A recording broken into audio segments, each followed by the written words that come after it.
My wife cheated with my brother, testified against me, and tried to take my company shares. 8 months later, she showed up pregnant and broke.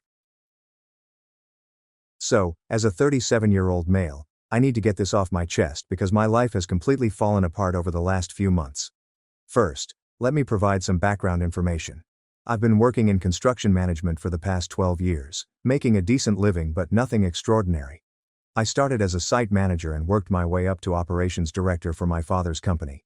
We primarily build commercial properties such as strip malls and office buildings. It's not glamorous work, but it provided enough money for me to purchase a decent 3-bedroom house in the suburbs 4 years ago. Enter Emily Harper, my 34-year-old wife. We met at a friend's barbecue about 6 years ago. We dated for 4 years before I proposed. Nothing fancy. I took her on a hike to our favorite overlook and proposed at sunset. She cried and said yes, all the good stuff. The wedding was small, with only close friends and family attending at this lakeside venue located about 75 minutes outside of the city. My younger brother, Jason Cole, a 35-year-old male, has always been our family's golden child. Despite being 2.5 years younger than me, he is always the center of attention. Growing up, he was the one who got better grades, performed better in sports, and charmed our mother into giving him whatever he wanted. Typical mama's boy. I was the quiet kid who worked hard but never quite lived up to my mother's expectations. My father was always fair to both of us, but Jason was clearly mom's favorite. Our paths through college were very different. I worked construction jobs to help pay for my tuition, returning home exhausted, covered in dirt and sweat. Meanwhile, Jason earned an MBA. After both of us graduated, our father, who started his construction company from the ground up 32 years ago, hired us. I started as a site manager and worked my way up over time. Jason, who had just graduated from business school, was immediately appointed vice president of business development. But I did not complain. I genuinely enjoyed the hands-on work, and Jason was good at the schmoozing clients part of the job that I despised. It looked like a good balance. Emily Harper and I adjusted to married life fairly well after the wedding. Our house needed some work. Which house doesn't? So I spent most of my weekends fixing things up. Renovated the kitchen, built a deck in the backyard, and did all of the typical homeowner tasks. Emily Harper mentioned that she wanted to start a family soon, perhaps after our 3rd anniversary. We'd been married for 3 years, and our relationship was strong. At least I assumed they were. Jason was always present, which seemed normal at the time. He was my brother, and we worked together despite our disagreements. It was understandable that he was a part of our lives. He'd drop by our house unexpectedly, claiming to be just passing through. He'd bring drinks that Emily Harper enjoyed. I recall thanking him once for being such a wonderful brother-in-law to Emily Harper. The thought makes me want to puke right now. Our marriage was not perfect. Whose is it? We argued about the usual things, like money, chores, etc. Emily Harper wanted to redo the bathroom, but I suggested we wait until I received my year-end bonus. Normal couple disagreements. Nothing made me think she was unhappy. We had a nice group of friends, mostly couples our age, some from work and some from Emily Harper's clinic. She worked as a physiotherapist.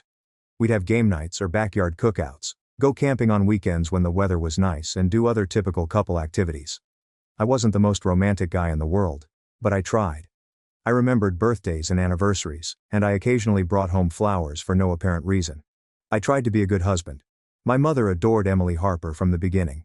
She was always bragging about how attractive she was. Our families got along well. We spent holidays together, celebrated birthdays, and so on. Emily Harper's parents were divorced but still lived in town, so we'd have double dinners for Thanksgiving and Christmas. It was hectic, but it was nice to feel like a big family. I can't pinpoint when things began to change. But man, I was so freaking blind, but that's how things go, right? You never expect it to happen to you, until it does. There were clear indications that something was going on between Jason Cole and Emily Harper. I just didn't connect the dots because, honestly, who expects their own brother to make a move on their wife? That is some messed up behavior that occurs in movies, not in real life. Or so I thought. It began about 7 months before everything blew up. Emily Harper's schedule began to strangely change. She had always been pretty consistent. Work from 8:30 to 5:30, sometimes later if a patient needed extra time, then home for dinner.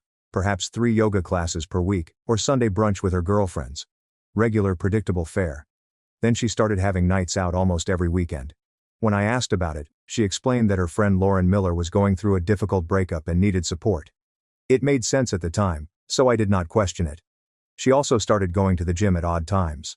Sometimes early in the morning before work, and sometimes late in the evening. She stated that she was experimenting with a new fitness routine that was more convenient for her schedule. When she returned home from what was supposed to be a workout, her hair was perfectly styled and she was wearing makeup. Who wears makeup to go to the gym? When I mentioned it, she became defensive and explained that she had met up with a coworker for coffee after her workout and wanted to appear presentable. Again, plausible enough, so I didn't push it. Then there was the phone situation. Emily Harper would be glued to her screen, constantly texting and smiling. But as soon as I walked into the room, she would either put it away or flip it over.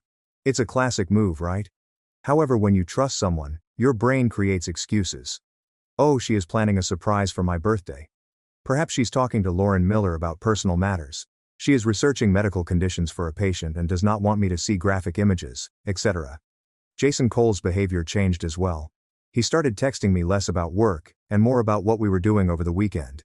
You guys thought I'd stop by on Saturday, and he always showed up when I said I was going out or working late. I assumed he was just being social. Jason Cole was always more extroverted than me, and I assumed he was just lonely. After his previous breakup, he and Emily Harper got along. Things turned out differently than I expected. He began bringing Emily Harper gifts all the time. Nothing too obvious, but he'd bring her this fancy imported coffee she liked, or artisanal chocolates from that downtown boutique, or tickets to shows she'd expressed an interest in seeing. When I thanked him for being thoughtful, he'd dismiss it with phrases like, "That's what family does." The most obvious sign came during a family dinner at our parents' home. Mom had made her famous lasagna, which she only serves on special occasions. It was Jason Cole's birthday, so the attention was focused on him as usual. I once went to the garage with my father to help him find some photo albums from our childhood. He wanted to embarrass Jason Cole with baby pictures and other typical dad-related activities. We were gone about 12 minutes. When we returned to the living room, Emily Harper and Jason Cole were sitting far too close on the couch, looking at something on his phone. When they saw us, they jumped. Jason Cole quickly pocketed his phone, leaving Emily Harper flushed. I remember making a joke about them looking guilty, and they both laughed uncontrollably. Jason Cole explained that he was just showing her photos from his recent business trip to Chicago. Emily Harper nodded and mentioned something about the architecture being amazing. I didn't think much of it, but I saw my father give them this look. He's always been more perceptive than me. Years of negotiating construction contracts makes you good at reading people, I suppose. Emily Harper was extremely quiet that night as she drove home. When I asked what was wrong, she snapped at me for something minor. We had our first major fight in months. Around this time she also began picking fights over the most ridiculous things. She once went off on me because I bought the wrong brand of pasta sauce. At the time I attributed it to work-related stress. Or perhaps she was concerned about us trying for a baby soon. The most bizarre thing was her sudden interest in our finances. Emily Harper had never been the type to worry about our bank accounts as long as the bills were paid. But out of nowhere, she began asking about my 403(b), our investments, and whether my name was the only one on the deed to the house. It was not. We were both on it. She even inquired about my stake in my father's company. I didn't think much about it. I thought she was finally interested in our financial future, especially since we were planning to have children soon. That's the thing that bothers me the most. All of these signs were flashing like neon lights, but I didn't notice them because I didn't want to until things got bad and imploded on Tuesday. It was approximately 4 months ago. Initially the day was nothing special. It was just another day at work. I was supposed to supervise a concrete pour at one of our construction sites across town. We had been planning this pour for several weeks. We had the permits, equipment rentals, and crew all arranged for major foundation work on this new medical office complex we were building. I arrived at the site at 5:45 a.m. We prefer to get started early before the day heats up, especially in the summer. Everything was set up, the crew was ready, and then I received a call from the concrete supplier. Their main truck had mechanical problems, so they were delaying our delivery by at least 6 hours. Just like that, the entire day's schedule was shot. I was beyond irritated. This was the third delay on this project, and I was responsible for explaining to the client why we were falling behind schedule. Anyway, after making some calls and rescheduling the crew, I decided to go home and catch up on paperwork rather than waste the entire day. It was approximately 2:30 p.m. As I turned onto our street, something felt off. There was a black Audi parked about 2 houses down from us. It was Jason Cole's car. I slowed down, trying to figure out why my brother's car was at my house during the middle of the workday when Emily Harper had mentioned she had a free day earlier. She said she was going to watch Netflix and maybe do some gardening. I pulled over and walked up to my house quietly. As soon as I walked in, I noticed 2 glasses on the table, low music playing from our bedroom upstairs, and clothes strewn across the couch. I stood at the bottom of the stairs, feeling like I was going to throw up. Then I headed upstairs. The bedroom door was not completely closed. I heard them before seeing them. The unmistakable sounds began to boil. I pushed open the door to find them in our bed. They did not notice me at first. That's how invested they were in each other. When they finally saw me standing there, it felt like something out of a bad movie. Emily Harper screamed and pulled sheets up to cover herself. Jason Cole jumped up stammering, "Bro, I can explain." As if this were a minor misunderstanding. Something within me snapped. I'm not usually a violent guy. I haven't been in a real fight since high school, but at that point, all I saw was red. The betrayal was difficult. I lunged at Jason Cole and landed a right hook directly in his face. There was this sickening crack. His nose began bleeding. He collapsed against the nightstand, holding his face and yelling that I had broken his nose. Emily Harper was screaming at me to stop and calm down, as if I had done something wrong. She never apologized or offered an explanation. I did not say anything to either of them. What was I supposed to say? I could not form words even if I wanted to. I just turned around, walked downstairs, grabbed my keys and left. I stopped in the driveway to admire Jason Cole's prized Audi, which he adored above all else. I punched the driver's side door as hard as I could, causing a dent and bloodying my knuckles even more. Then I got into my truck and drove to my parents' house. It was the only place I could think of going. During that drive, my mind was completely blank except for the sound of my own breathing, as I tried not to lose consciousness while driving. My father was in his workshop behind their house when I arrived. He saw my face and my bloody hand and knew something serious had happened. I explained everything in about 5 sentences. He went silent, then simply nodded, handed me a cold soda from his fridge, and let me sit there for a while. My phone was flooded with texts and phone calls from Emily Harper and Jason Cole, but I couldn't deal with them all right away. After about 75 minutes, my mother returned home from her book club. She noticed my truck in the driveway and came looking for me, probably thinking I was just stopping by for a visit. When she saw me sitting with my father, she inquired as to what had happened. I expected my mother to be shocked and sorry for what her golden boy did. But that is not what happened at all. Her first words were, "What did you do to Jason Cole?" rather than, "Are you okay?" or, "I'm so sorry that happened to you." Her primary concern was for Jason Cole. When Dad told her I had punched him and most likely broken his nose, she lost it, yelling about how I could have seriously hurt him, how violence is never the answer, and how I should have handled it like an adult. I just sat there, shocked. My mother took my brother's side after he slept with my wife. Dad finally stepped in, telling her that Jason Cole had betrayed the family. He said something like, "What would you expect him to do? Shake his hand?" The argument quickly heated up. Mom insisted Jason Cole couldn't be solely to blame. There must have been issues in your marriage that brought him and Emily Harper together. Classic victim blaming. She even suggested that Emily Harper had pursued Jason Cole, rather than the other way around, as if that made a difference. Dad finally ended the conversation by grabbing his keys and informing Mom that he needed to go to the office to handle something. Mom went inside the house without saying anything to me. That night I collapsed in their guest room, half numb and half raged. I checked my phone at around midnight. Emily Harper and Jason Cole missed 31 calls and sent approximately 55 text messages. I simply turned off my phone and slept. The following morning, Dad woke me up around 5:30 a.m. He'd gone into the office the night before and cleared Jason Cole's desk. All of his personal belongings were in a box in Dad's trunk. Dad had already called an emergency meeting of the company's board, which included many of his old construction buddies, and had Jason Cole removed from his position as Vice President of Business Development. He said, "No son of mine betrays his own brother and keeps drawing a paycheck from me." When we went downstairs for breakfast, Mom was already at the kitchen table, looking like she hadn't slept well either. When Dad told her what he had done, she completely lost it again. He began claiming that he was overreacting and that firing Jason Cole from the family business was going too far. She insisted that this was a personal matter that had no bearing on the company. Dad rarely raised his voice, but he did that morning. He told Mom that loyalty is more important than anything, especially in business, and that Jason Cole had proven himself disloyal to his family. Mom remained silent after that. That afternoon Jason Cole showed up at my parents' home. His face was a mess. Swollen nose with a splint and 2 black eyes. Good. Mom immediately went into protective mode, fussing over him and acting as if he were the victim. He attempted to talk to me, told me I was overreacting, and then began yelling about how I ruined everything and tore the family apart. He was too upset about his father's decision to cut him off from the company. I looked him dead in the eyes.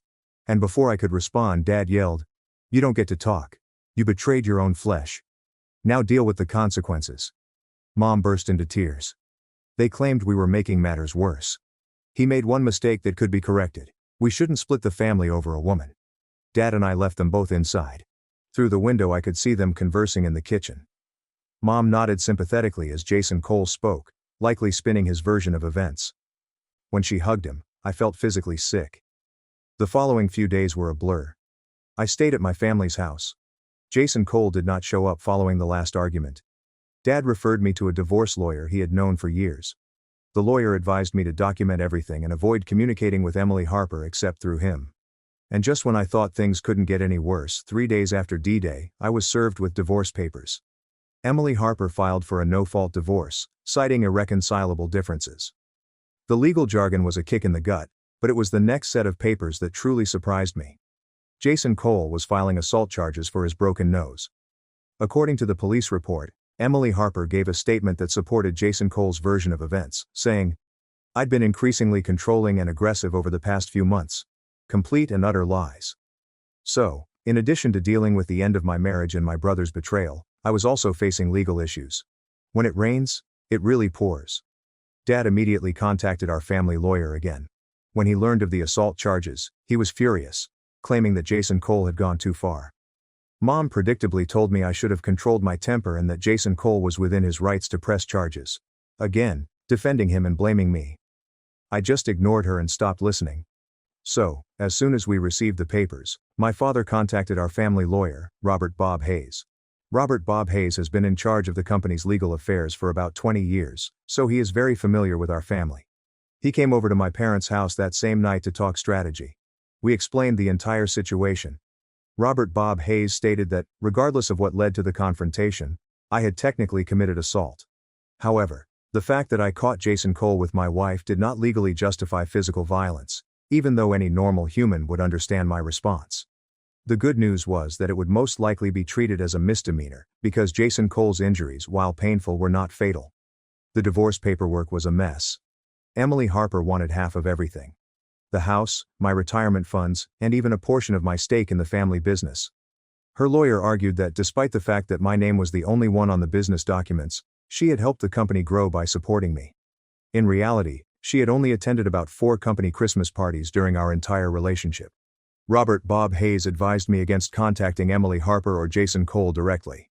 From that point forward, everything had to go through the lawyers. 4 days later, I received a call from the police, asking me to come in for questioning regarding the assault. It was not an arrest, but rather a formal interview to hear my side of the story. Thank God, Robert Bob Hayes joined me. The detective was professional, but he seemed skeptical of my version of events. I told the truth. I caught my brother and wife together in my bed and reacted in shock and betrayal. It was my word versus theirs, and they were physical. We left the police station with the detective saying they'd be, well, I had nothing, but Robert Bob Hayes was not hopeful. He suggested that I try to work out a plea deal. Never been better. Meanwhile, my personal life continued to implode. I began staying in a cheap motel because the tension at my parents' house was unbearable. Mom kept trying to persuade me to make peace with Jason Cole while Dad barely spoke to her. I returned to work, but everyone knew something was wrong, especially after Jason Cole abruptly disappeared from the company. Dad called a staff meeting and explained that Jason Cole's departure was due to family issues. He did not go into detail. A week after my police interview, I was formally charged with misdemeanor assault.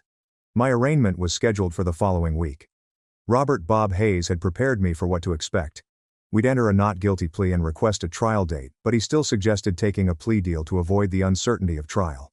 I attended court with Robert Bob Hayes, entered a not guilty plea, and was released on my own recognizance. The judge set the trial date for 6 weeks later. Outside the courthouse I came across Jason Cole and his lawyer. His face was still bruised, but the swelling had subsided. He had the nerve to appear smug, as if he was winning. As we walked to the car, Jason Cole exclaimed, "Hope it was worth it, bro. I've never wanted to hurt someone so badly in my life."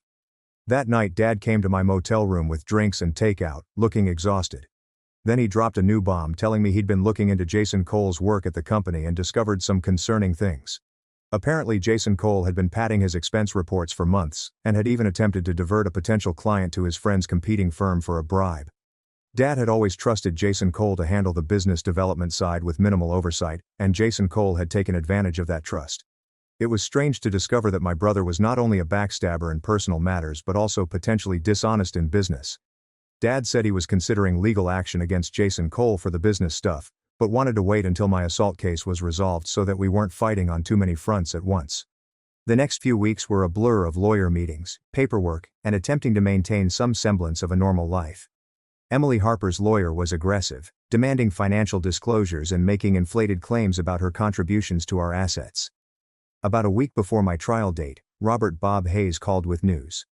The prosecutor offered a deal in which the charges were reduced to disorderly conduct with some community service and a fine, no jail time, and the record could be cleared after 18 months.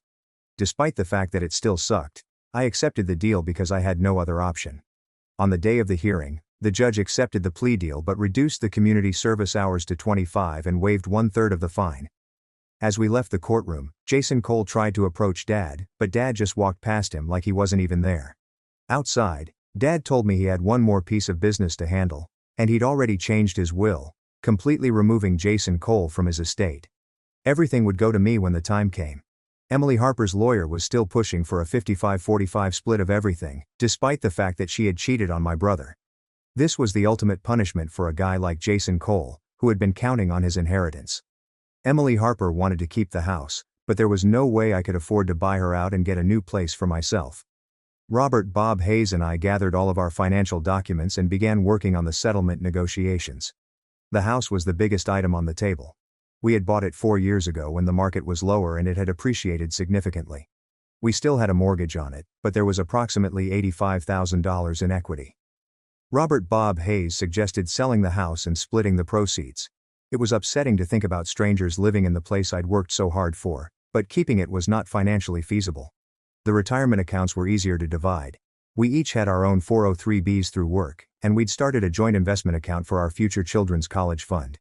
Emily Harper's lawyer argued that even though my name was the only one on the business documents, she was entitled to half the value of my shares because they were acquired during our marriage. The joint account was divided 55-45, and we each kept our own 403(b)s. We fought hard on this one, pointing out that my position in the company predated our relationship and that I had inherited some of my shares from my grandfather years before I even met Emily Harper. After weeks of back and forth, we reached a compromise. I kept my ownership stake in the company, but I had to pay Emily Harper a lump sum that represented a portion of the increased value of my shares during our marriage. During the settlement negotiations, which lasted about 2 months, I knew I needed to find a more permanent living situation, but it was difficult to commit to anything when my financial future was still uncertain. My father assisted me with this payment, saying it was worthwhile to keep the company entirely within the family. Jason Cole had vanished entirely during this time. After the court hearing in which Dad informed him that he had been removed from the will, he apparently packed up and left. Mom was still in contact with him, calling him on a regular basis, thinking we didn't know, but she'd learned not to mention his name around me or Dad. The family dynamic was permanently altered. Sunday dinners, holiday gatherings, and all that normal family stuff were gone. The divorce was finalized nearly 4 months after everything went down, and the terms were pretty standard for a no-fault state with no children involved. Mom still blamed Dad for driving Jason Cole away, but Dad stood his ground and said he made his own choices. Emily Harper received half of our joint assets, the house had to be sold, retirement accounts had to be divided, and I kept my stake in the company by buying her out of her portion. Yes, it was unpleasant, but the fact that we didn't have children meant that things couldn't have been worse. I told myself that losing money for the time being was preferable to living a lie. After the divorce was finalized, I found a condo closer to downtown and the office. It's smaller than our house, but it's fine for me, and I've been gradually furnishing it to make it feel like home. It's still a work in progress, but it's getting there. Then I began to reorganize my life. Dad promoted me to executive vice president about a month after everything happened, basically giving me Jason Cole's old job on top of my existing responsibilities. I've been working 65-hour weeks trying to rebuild the client relationships Jason Cole had managed and fix some of the messes he left behind. Working closely with Dad has been an unexpected bright spot in this whole disaster. We were always close in that typical father-son way, respected each other, but never really talked about important things. Now we grab dinner after work on a regular basis, and he started opening up about his own life challenges. He told me that he almost lost the business twice in the early days, which I had no idea about. He's teaching me about the financial side of things, preparing me to take over someday. If there's one thing I've learned, it's that you never really know someone, not your wife, not your brother, not even yourself, until you're tested. I've also learned that, while having your life blown up is unbearable, you can rebuild something different from the wreckage. It won't be the same life I expected, but it might end up being a decent one anyway. So, that's how things went for now. Thank you for reading my story. Typing all of this out was therapeutic in a way I didn't expect. If you're going through something similar, hang in there, it does get better, even when it feels like it never will. Update. Hey Reddit. So, it's been about 8 months since my original post, and a lot of you have been asking for an update. So here I am. Buckle up and grab your popcorn, because karma finally hit, and it hit hard. First of all, my business is thriving, and it turns out that I'm better at Jason Cole's job than he was. Dad is talking about retiring in the next few years, which would put me in the CEO seat. I never imagined that would be my path. But I'm prepared for it. I hadn't thought about Emily Harper or Jason Cole in a long time.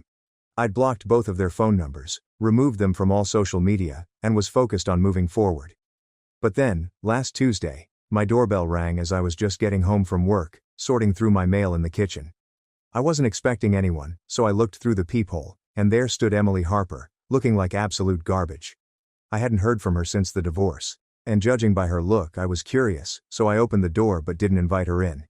She looked nothing like the put-together physical therapist I had been married to. She started crying the moment she saw me, full-on ugly crying with snot and everything, and I just stood there, not offering a tissue. It's amazing how you can be completely numb when looking at someone who once meant everything to you. In between sobs, she started rambling about how her life had fallen apart and how sorry she was, and I was about to shut the door when she dropped the bombshell. I didn't invite her in, but I did ask her to explain why she and Jason Cole had tried to make a go of their relationship after the divorce. They were convinced that they were meant to be together, and that the connection they felt justified what they'd done to me. Jason Cole had moved into Emily Harper's apartment, which she had obtained after we had sold our house, and they had been a happy couple for nearly 5 months before she became pregnant. According to Emily Harper, Jason Cole was initially excited. They began making plans, talking about names, and the whole thing, but then reality set in. Jason Cole was struggling financially after his father cut him off. Jason Cole wanted her to work until delivery and then return right away to keep the cash flowing. He had apparently grown accustomed to a certain lifestyle that he could no longer afford at his new job, and they began fighting over money. Jason Cole packed his things and left one night while Emily Harper was at work, leaving a freaking note saying he wasn't ready for this level of responsibility and that he needed to find himself. He was stressed about child support and couldn't afford the nice apartment they'd rented, and the final straw came when their landlord raised the rent. Does this sound familiar? It turns out that my brother does the same disappearing act whether it's a company presentation or a pregnant girlfriend. Emily Harper was now months pregnant, broke and desperate, and her parents had basically disowned her after what she did to me. They'd always liked me, so why was she at my door? Well, here's where it gets really rich. She wanted to know if I would help her financially until she got back on her feet. She even had the nerve to suggest that, regardless of our past, we were once family, and that I wouldn't want an innocent child to suffer. I just stared at her for what felt like forever. Then I started laughing. I couldn't help it. The absolute audacity of this woman showing up at my door asking for money after everything was actually quite impressive. After a long pause, I just asked her one question. Was it worth it? She just stood there crying and shaking her head. That's what I thought, I told her. For what it's worth, I'm sorry about the baby. That child deserves better than both of you as parents. But there's no way in hell I'm giving you a penny. Emily Harper, you made your choice. I called my father that night and told him what had happened. He wasn't surprised because he'd heard through business contacts that Jason Cole had been job hopping and couldn't hold down a job. I shut the door in her face and walked away, leaving her to cry and knock for a few more minutes before she finally left. Apparently, he tried to use Dad's connections without Dad's permission and burned some bridges. His reputation in our industry is pretty much toast. Dad then said, "The best revenge is living well, and from where I'm standing you're doing a hell of a lot better than either of them." He's right. Months ago, I thought my life was over. Now I have a promising career, a better life, and I'm finally settled. Meanwhile, The two of them destroyed each other without my help. So that's my update, Reddit. Karma can be slow to arrive. But when it does, it doesn't mess around.